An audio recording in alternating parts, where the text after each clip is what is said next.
welcome to SATS show, your beginner-friendly guide to saving in Bitcoin. It's Stack Thursday. It's always a stack day. We're stacking Bitcoin Monday through Friday live here on the channel. And welcome if you're a first-time watcher. Hit that subscribe button. Let's go.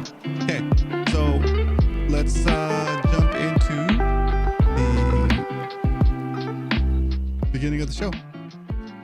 At the beginning of the show, I'd like to look at the strength of the Satoshi. If you don't know what Satoshi is, a fraction of a Bitcoin. 100 million Satoshis equals one Bitcoin. It's like 100 pennies equals 100 cents equals $1. Okay, so we're jumping right into the show, and then I'll give you guys a little bit of an update during the Why We Stack segment. So, Satoshi strength. Sound effects. Insert. Before we go into that, here's the indicator.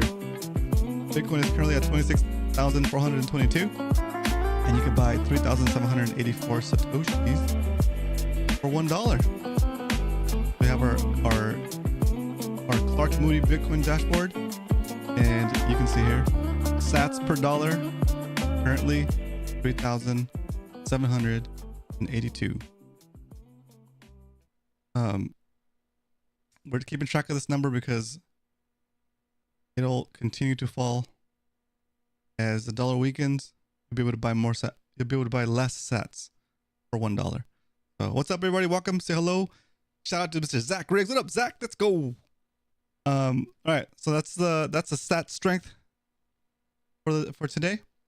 Again, a little quick reminder: if it's your first time watching, we're gonna be here Monday through Friday, 8:15 p.m. on Wednesdays a little bit later because we have a different show that we do. But on Wednesdays, we'll probably end up getting out here like around 8:45 or 9. Okay, we're trying to shoot for a show that's about 30 minutes long, 30 minutes to 45 minutes. We haven't been able to do it so far, but 30 to 45 minutes is what you should expect. If you can't make it during a live show, please come back and watch the replay. Okay. All right. So let's jump into the next segment. The next segment is, and I think I'm going to change the name of this segment to something different, but for now, it's called Why We Stack. Why We Stack. It's like the portion of the show where I give you guys a little bit of not a full-on education, but maybe like I pull on a string so that you can go pull on that string more yourself by doing a little bit of research on your own. But I'll give you guys a little basic taste of one of the features, one of the cool things about the Bitcoin network or Bitcoin. All right, went back. Today's topic is going to be self-custody. What does that even mean? Okay, so self-custody, for those of you that don't know, is let's talk about not self-custody. Okay, so when you have your savings, your money in a bank, they're the custodians of that money, right? It means that you have to basically have to get permission to get your money, right? You get permission to get your money during, they set the rules for when you have access to it, right? So example would be like a bank. A bank gives you, okay, these are our office hours. You can only come into our branch between 9 a.m. and 4 p.m. right? If you want to do something at the branch office, right? Yeah, now we have a little bit more access now because we can do stuff online. But even then, like you have to comply with their rules and their the way they their websites, their anything, right? And in some amounts, I think right now it's like $10,000. If you're pulling out $10,000 or depositing $10,000 or more, then you have all this like paperwork you have to fill out. Like you have to fill out paperwork saying where you got the money or like where you taking the money. It's just very like Big Brother. If it's your money, it's your money, right? If it's not your money, then it's not your money. But if it's my money, let me do what I want with it. I don't have to tell anybody why I'm taking out $10,000 or more, right? It's none of their business, right? And they will create rules to get information from you that really it shouldn't matter. It's your money, right? Because they do it. They deal with the guise of, well, there's criminal elements that would deposit more than 10,000 or withdraw more than 10,000. I'm like, well, you're faulting the rest of humanity for a few bad apples. Anyway, so that's a custodial service, right? Like the bank is charging you X amount per month or X amount per transaction for I guess the privilege of them holding your money and lending it out to make profits and losing it for you. So we're talking about self custody. So the opposite of that, or what we do as somebody that holds Bitcoin, is you buy the Bitcoin and you remove it from the exchange, right? And you self custody it. You self custody it on a device, on a hardware wallet, or like a software wallet on your phone. But I recommend a hardware wallet. And we'll do episodes going later on down the road where we are walking through like the whole process. And we'll set up a hardware wallet. We'll do a purchase. We'll set up everything automated if we need to. But we'll walk you through all of that. For now, just understand that there's the idea of self custody and being your own bank. Okay, when you self custody your Bitcoin, no one can tell you what time or what days you can make a withdrawal or a deposit. It's always available to you, right?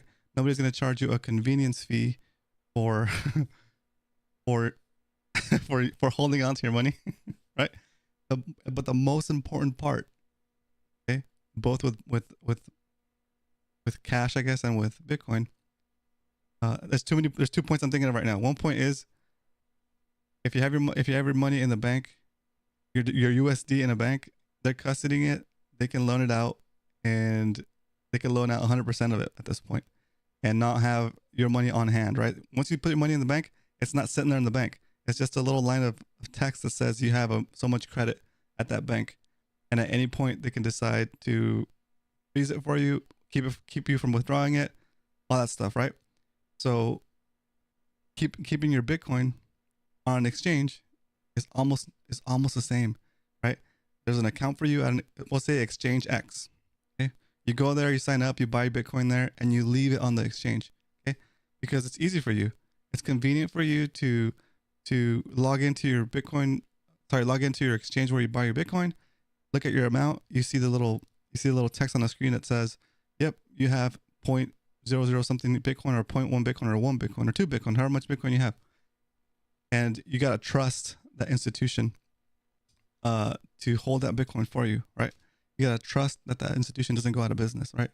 You got to trust that the government doesn't decide that business is doing some weird practice and seizes them or shuts them down, right? At that point, you lose. It's like you're very likely to lose that value, that Bitcoin that you had at that exchange, right? So how can you have peace of mind, right? The whole point of being in Bitcoin is that you're outside the inflation system, and that you're also be able to self custody your value stored in that Bitcoin. Okay, so that's what we pull it. We pull the but when you buy Bitcoin on an exchange, and you withdraw that Bitcoin from the exchange to your hardware wallet, this is where the beauty of it comes in. There's no faking that. Okay, the institution that you bought the Bitcoin from can claim that they've bought your Bitcoin for you, right? And it's on their sheet, and they give you a little readout that says, yep, you have this much in your account. They can claim as much. It's funny money at that. It's still funny money at that point. Okay, it doesn't become real until it gets verified in a transaction on the Bitcoin network from their wallet to your wallet. Okay, the exchange will create a wallet for you within the exchange that holds your Bitcoin for you on your account. But if it's not a wallet that you set up, in other words, not your keys, you don't have the seed phrase, the recovery seed phrase for that wallet, then it's not your crypto, right? the phrase in Bitcoin, the phrase in Bitcoin is not your keys, not your crypto, right? Not your keys, not your cheese. Okay. So if that exchange were to go down, you don't have the keys to that wallet that's holding your Bitcoin on your account at the exchange, you're pretty much SOL, right? Your wealth that you stored there is lost. So what you do is you buy it, and then you immediately, some exchanges have a waiting period. You wait that waiting period. It could be like 5 days, 4 days, 7 days, depends on the exchange. And then you withdraw to your wallet. As soon as you withdraw to your wallet, it gets verified on the Bitcoin network. The Bitcoin network says, yep, we verified that they had this much Bitcoin. They sent you this much Bitcoin. You can see in your wallet now that you have that much Bitcoin. Everybody on the Bitcoin network has verified it. It's on everybody's copy of the Bitcoin ledger, right? And it's gravy. It's good. You're good to go, because at that point, that crypto that you bought, or that Bitcoin that you bought from the exchange, is real, right? Until you move it off that exchange, they could just be taking your money and saying, yeah, sure, we got your crypto for you, right? And that's kind of what FTX was doing. Okay, they were issuing Bitcoin and other coin credits on their website, and then it's because most people don't withdraw, most people don't self custody, right? So you gotta self custody, right? If you're gonna go Bitcoin, you gotta do it right. You gotta practice good habits of being a Bitcoiner, right? No other coins, no S coins, no SHIT coins, no altcoins, and we're going only Bitcoin only, and we're stacking daily. You don't have to do this. This is not financial advice.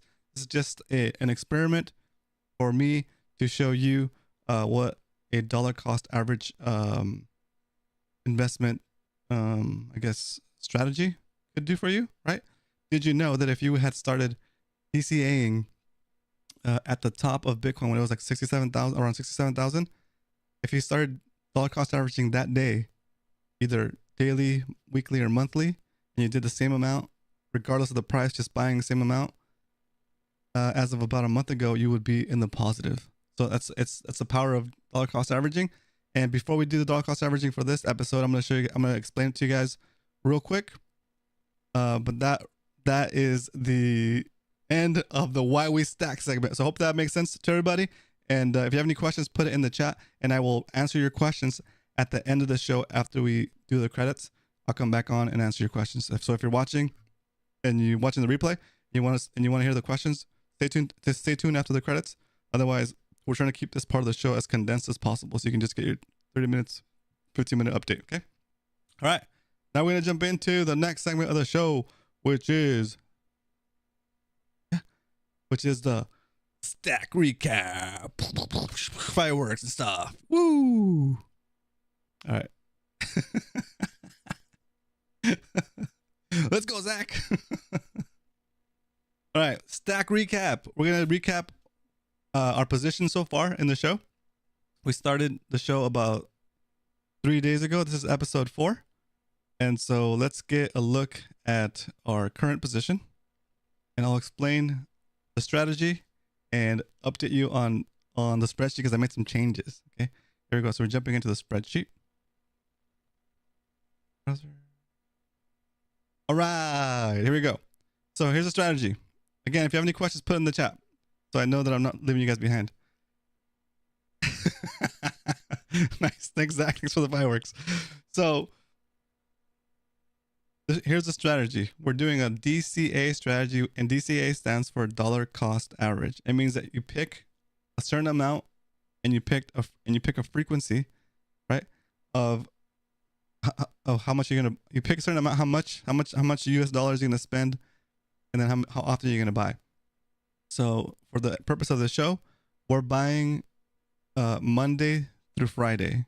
Okay, so we're buying 5 days a week, and we're buying $5 worth of Bitcoin if our average buy is what is it? If our average buy is below the current price of Bitcoin, then we're going to buy only $5. If our average buy price is above the current price of Bitcoin, we will buy twice as much, so $10. Okay. That's what you see here. We've only done 3 episodes so far, but there's 5 entries because on the first day we just bought whatever price it was. On the second day, here we go. On the second day we got we had to buy twice. We had to buy $10 worth, so I put them in 2 lines, so just to keep it separated. But the dates are here. You see my mouse on there? There it is. There it is. So first buy, second buy, and third buy. Okay. All right. What does this? What does all this stuff mean? It means we bought on this date. We bought Bitcoin at the price of $26,255. We bought $5.38 worth. I'm trying to figure out why it keeps doing that, but we'll be around $5 or $10. Okay. And then that buy yielded us 0.000205 Bitcoin. But if you move the decimal point over to the left by what is it? What's the formula here? 1, 2, 3, 1, 2, 3. So if you multiply it by 100 million, which is 100 million satoshis, then you get the satoshi value, and that is 20,500 satoshis. Okay, these are all the satoshis we bought so far. Our total satoshi count for the show, for our experiment, for the project, for the SATS show is 96,000 satoshis, and we are at 0.00096 Bitcoin. Okay, we've spent $25.76 so far, and the value of this amount of Bitcoin at the current price as of right now during the show is $25.36. So we're down. Yeah, we're down about 40 cents. Okay. And then so that is the the stack recap total. Stack recap. All right. Now we're gonna jump into what we call. Oh, and now it's time. It's time to stack sats. Time to stack them sats. Here we go. So stack sat time. Time to stack some sats. Let's bring up the trading view screen. Bum, bum. Okay. Change some stuff around on the screen as well. Here we go. So we have, this was our first buy right here. This was our second. Wait, is that right? Yeah, that was our second buy. This was our third buy. Okay. And this line, the orange line, represents our average. So average buy price. Okay. So 26,744. And if we look at our tracker sheet, it should be at 26,744. There it is. Okay. So 26,744. And it's just easier to visualize it on the chart so you can see what it's doing. Where are we? Okay. All right. So today, even though we are above the price that we bought at yesterday, we are below our average price. So today is a $10 day. Instead of a $5 DCA, we're going to do another $10 DCA because we're below our average buy-in. Okay. So let me get that buy done. And I don't show the buy yet because I'm trying to figure out what's the best way to show that without I haven't shown the buy process yet. I'm trying to figure out what the best place to go, what the best place would be to recommend for you guys to do it if you guys end up doing it. I'm just gonna buy real quick. I have a little my ongoing buy, so we're at 25 bucks.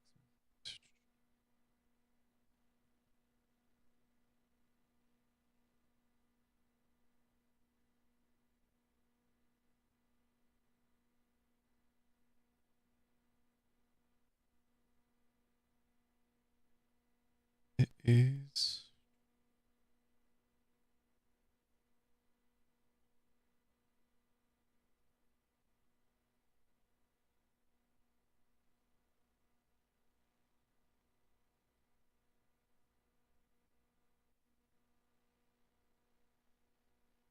I have an ongoing buy that I'm just adding stuff to. Let me see if I can find it.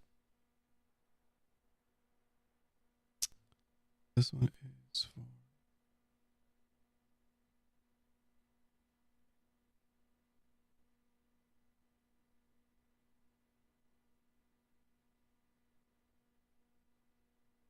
Oh, I didn't close it up. I think I lost it somewhere. Let me find it real quick. I'm so sorry. This is, I should have found, I should have looked this one up earlier. All right. So that one is for,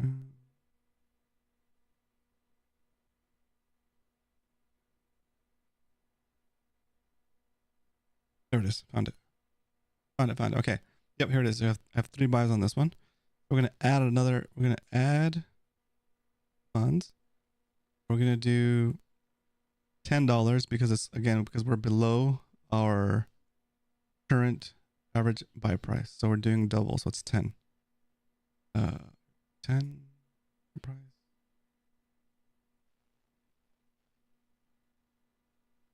644.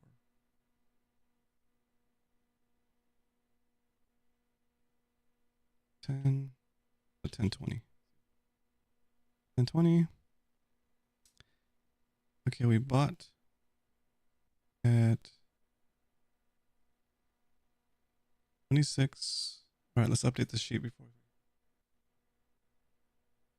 Okay. We bought at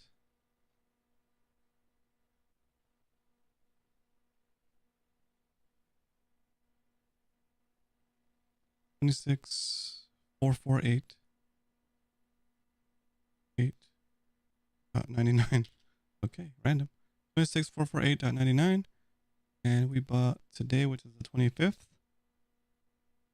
We bought $10 worth. Right, there it is, right on the money. Right on the line. See, where are we? It's already going up, boys. Let's go. That's good. Remember, the whole point of DCAing, it doesn't matter what the price is, right? Look at it here. It looks like a crazy move, right? But remember, this is a 15-minute chart. Between here, this is Friday. And this is...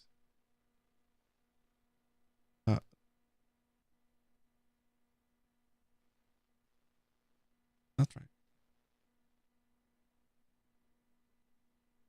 Oh, I see. It's the timing. The time is off. It's set to UTC. No, that's fine. We'll leave it like that. All right. So that is the stack. Now we're gonna update. Now we update our spreadsheet. Okay. Let's see, browser. Boom. All right, here we go. Let's see how it affects our numbers.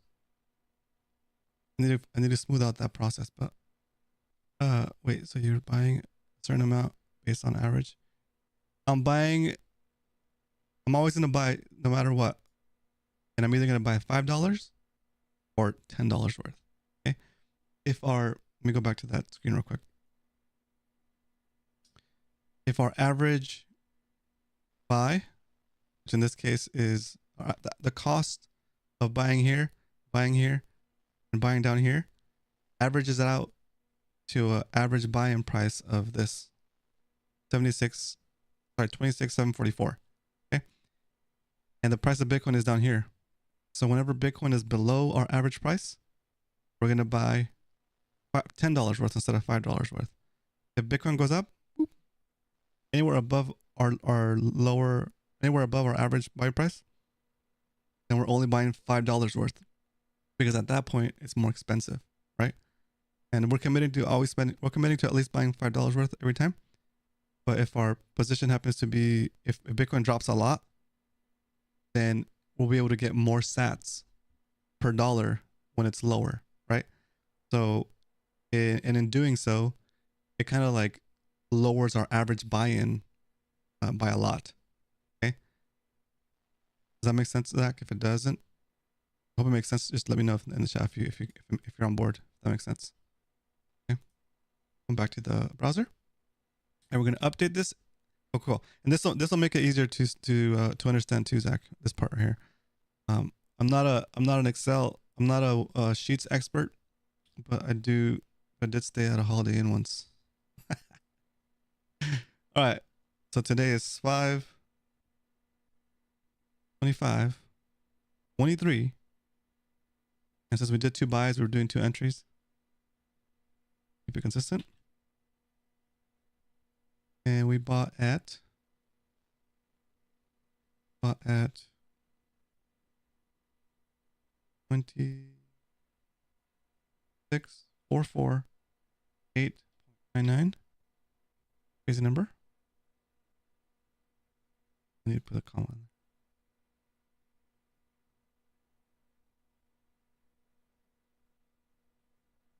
there. Okay, and we spent how much we actually spent. Second, we spent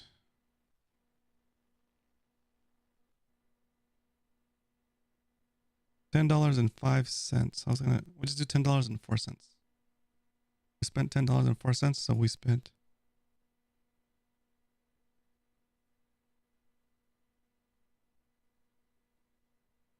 $5.02 on this one. I'm just splitting the two $5 purchases because we're for the sake of being able to visualize it. Okay, so same thing here, and then that yielded us. What did it yield us? That yielded 38,000 satoshis. 38,000 satoshis. All right, I did. Yep.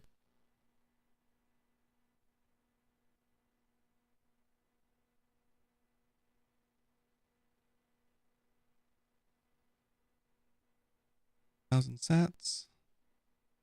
So that means that this one had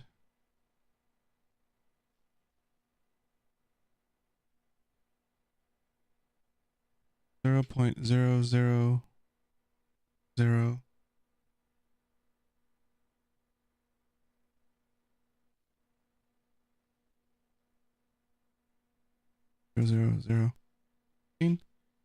Yep, which is okay. Yeah.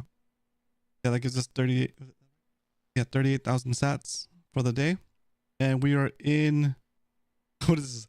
Tenths, hundreds, thousands? We're in the thousands category now, ladies and gentlemen. We got 134,000 satoshis in the bag in the stack sats show. We got a stack of 1,348.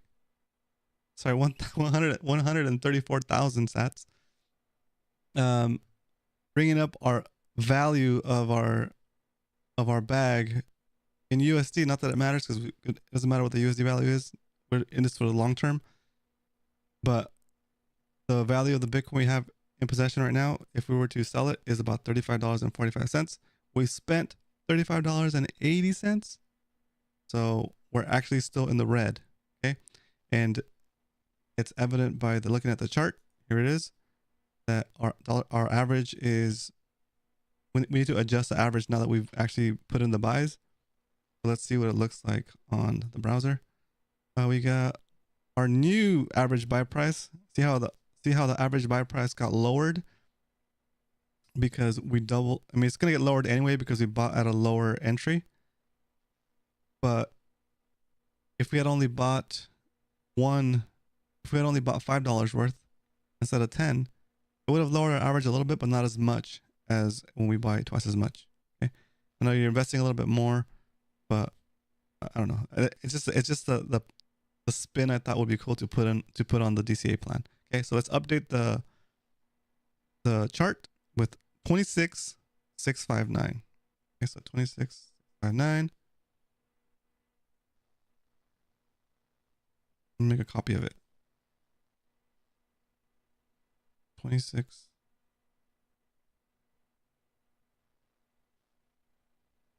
I made our average. Did I make our average go up? I think it did make our average go up. 26. 6. 5.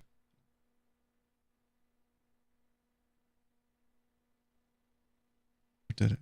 No, it didn't make our average go up. Our average was 26,744 and we bought lower than our average, so it did make it come down a little bit. I'm gonna confuse you guys, so I'm gonna make this one gray. And we'll do this so that you can see previous average.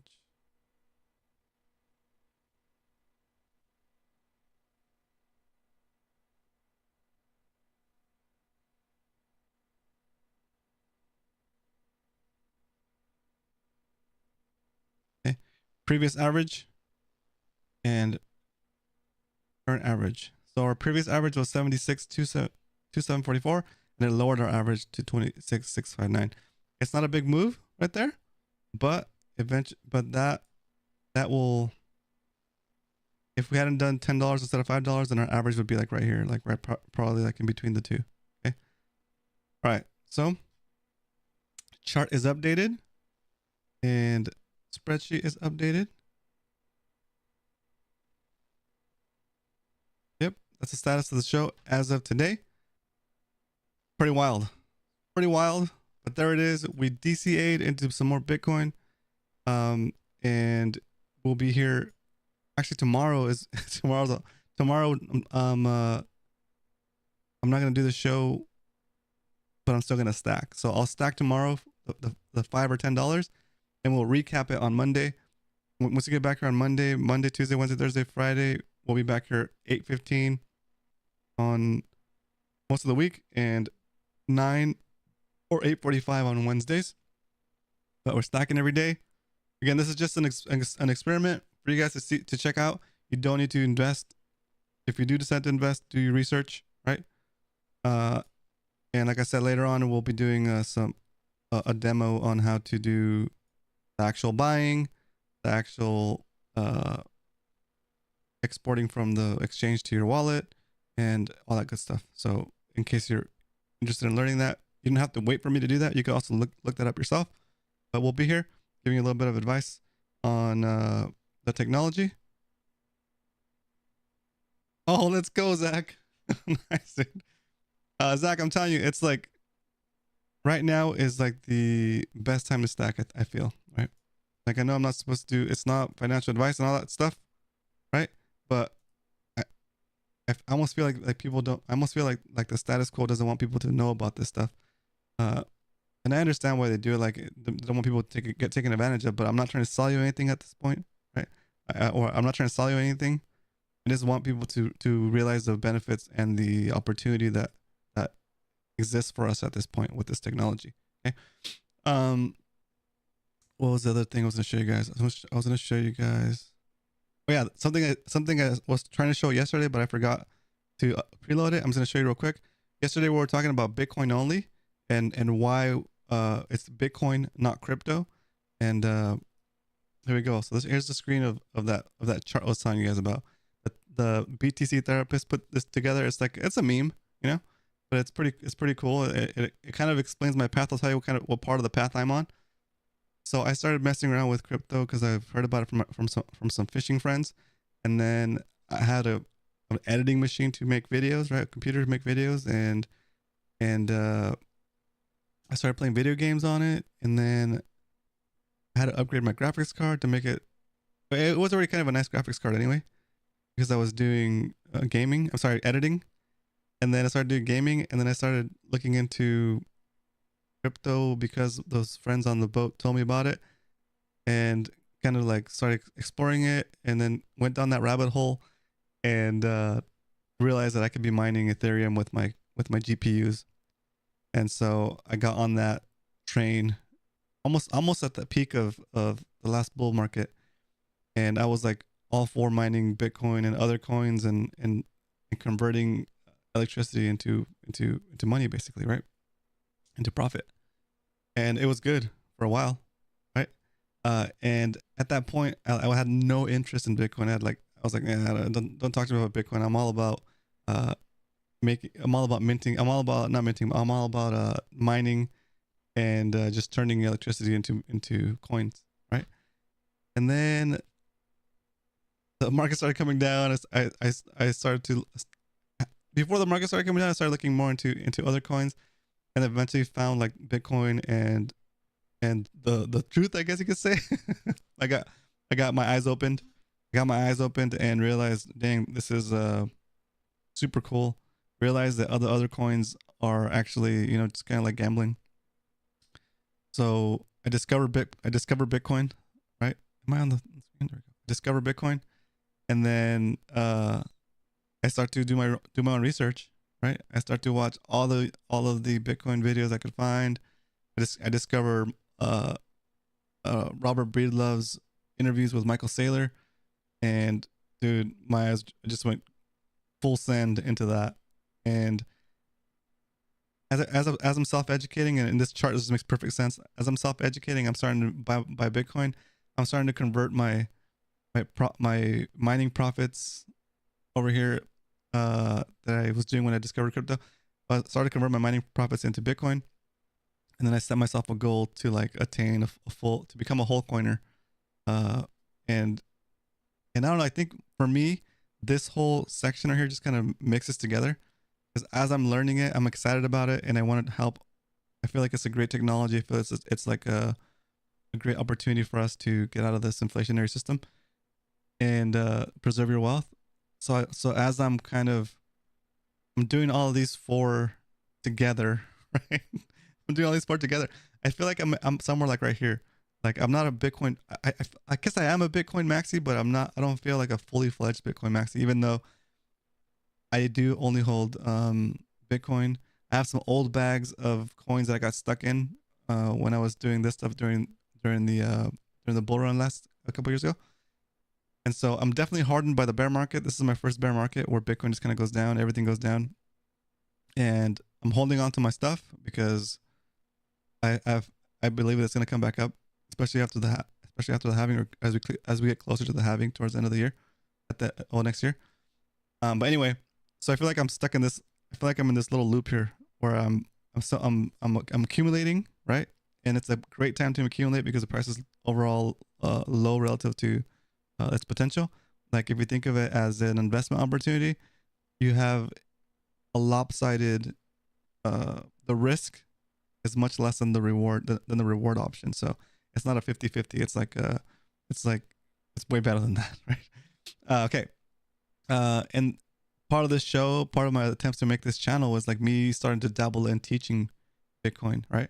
And I'm teaching it. I feel like I'm inspired by it. I feel like it's a worthwhile venture to help people understand the potential because it's complicated. It's complicated. It's difficult to understand, right? It's difficult to self-educate, right? It's difficult to not get sidetracked. If you haven't already been through the crypto phase where you're buying all different coins and trying to make profits out of random coins, and you haven't been rug pulled, right? Like where they sell you a coin, it's gonna go to the moon, and then they pull the plug on you. And I never got really rug pulled by coins because I was just mining, but I've heard some horror stories, right? But that's part of not knowing, right? Know nothing right here. Know nothing. I feel like I'm in competence on my way to being a guru. I would love to be a guru and help people just begin to understand, help them at least get past this crypto phase and into the self-education phase, right? That is the goal of this show. And even if you don't decide to invest in Bitcoin, it's good to understand the technology because it is the internet of money, the internet of value is what Bitcoin is. So just like when you first heard of the internet and you're wondering if it's something you should even try to understand, well, you should try to understand Bitcoin because it's like the future of it's wealth, it's value over IP, just as the internet is data over IP, right? Data over IP. You can transport information, you can transport data across the world through any border in a fraction of a second. And now you can do the same but with value. Okay? That's an amazing technology, right? But not only that, you can not only transfer it through space through space from location A to location B, but you can also transfer it through time. Okay? That's a really deep, complicated it's a complicated thought. You can transfer it through space and time. You can transfer it to the future. You can work on value. You can work and gain value here in the here and now. Take that value, put it into Bitcoin, and send it to your future generations. Send it to your kids. Send it to your descendants. Right. That's the level I'm talking about. Your descendants. Right. Somebody that will never know who you were, but they'll wonder how your family got rich, how you became wealthy. Anyway, it's on that level, right? Because Bitcoin is a boat that has no leaks. When the government money, the fiat money, the whole system is the sinking Titanic. Okay, And the money system that we have at this point, it's leaking the value that you're putting into it, and it's taking that from you via inflation. Okay, so whatever. So I'm not saying don't use cash. You still use cash for whatever you need to buy, pay your bills, all that good stuff. But whatever you want to preserve outside of that money that steals from you, basically, you put into Bitcoin or into another asset. You can do real estate, I guess, right? But it's a lot. It takes a lot to get started in real estate if you're not on a certain level financially already, right? But what we're doing here, $5 a day, it's a Starbucks drink. I don't even think you get a Starbucks. I don't even think you get a Starbucks drink at this point for less than $5. I'm not sure. Maybe like just like black coffee, right? But that it goes to show you that you can start reaping the benefits of keeping a little bit of value outside the inflationary system without having to buy a property, right? If you're saving for a property and you save in a bank, your money's getting stolen from you, right? At the rate of at least at the rate that they want to steal it from you is 2%. That's their goal, right? But they might be taking it right now. They're taking it at more than 2%, right? Inflation is a lot more than 2%, so you're losing money year over year, right? If inflation is close to 10%, then in the span of 5 years, you've lost 50% of the value that money represents, because the strength of that money you had in the bank account loses purchasing power, right? So even if you're not trying to be a Bitcoin long-term like me and save and just hold Bitcoin forever, it's still better to save for the stuff you want to buy in Bitcoin than it is to save in the bank, okay? Because you can self-custody it, nobody can take it from you, and it's away from the inflation monster that steals your value, okay? All right, so that's what we had. I know we kind of went a little bit back to the rant there for a little bit, went back to the why we stack, woo! But that's it. That's all I got for you guys. Did we make our time? Did we make our time? I think we went about 45 minutes. But that's okay. That's okay.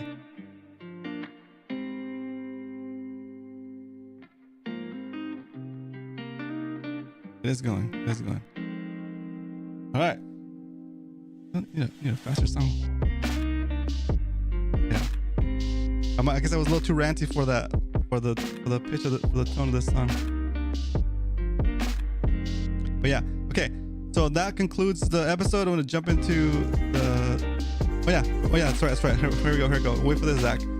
So, all right. So we did the rant. We did all that stuff. we stacked. I won't be on tomorrow, but I'll be back on Monday. So please watch the episode.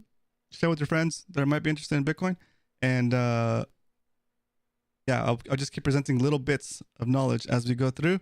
And of course, come and stay for the jokes. Come and watch for the DCA. Come and watch for a little education nugget that I'll throw out every episode, or just come and hang out. Right? Keep showing up. But if you can't make it, I understand. If you can only make it certain days, that's fine too. I was gonna say, okay, so we're gonna wrap up the episode and jump into the bits of Bitcoin knowledge. I love that, Zach. That's awesome. So let's wrap up the episode with our sign off, and that is in the tone of that epic Nate Dogg song. Hey, stack SATS every day.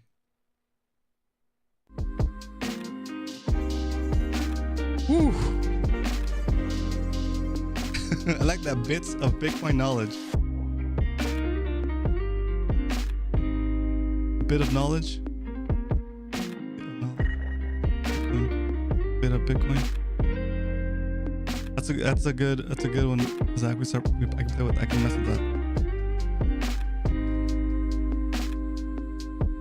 Or we could just call that segment the orange pill segment.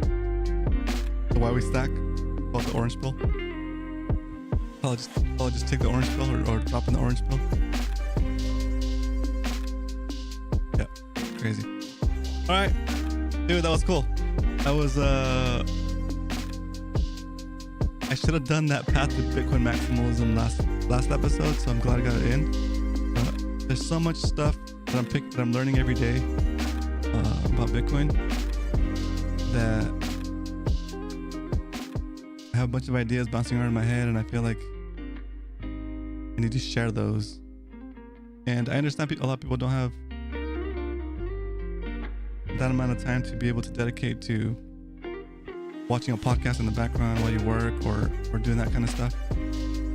So I can filter through all that stuff, absorb it, and try to take the best of it and just present it here. Now, even that creates a little bit of value, right? It's a little bit of saves you guys a little bit of time in your research, right? Like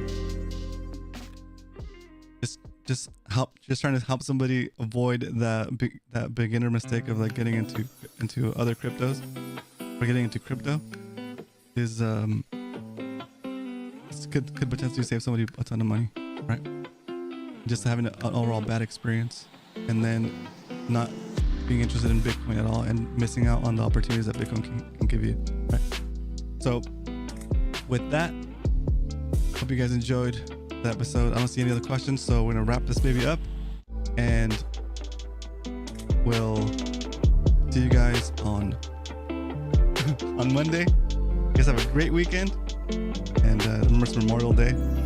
Make sure you thank any of your service members that you know that are in your family, that are friends, and thank them for their service. All right, gentlemen, ladies and gentlemen, I'll see you guys Monday. Have a good night.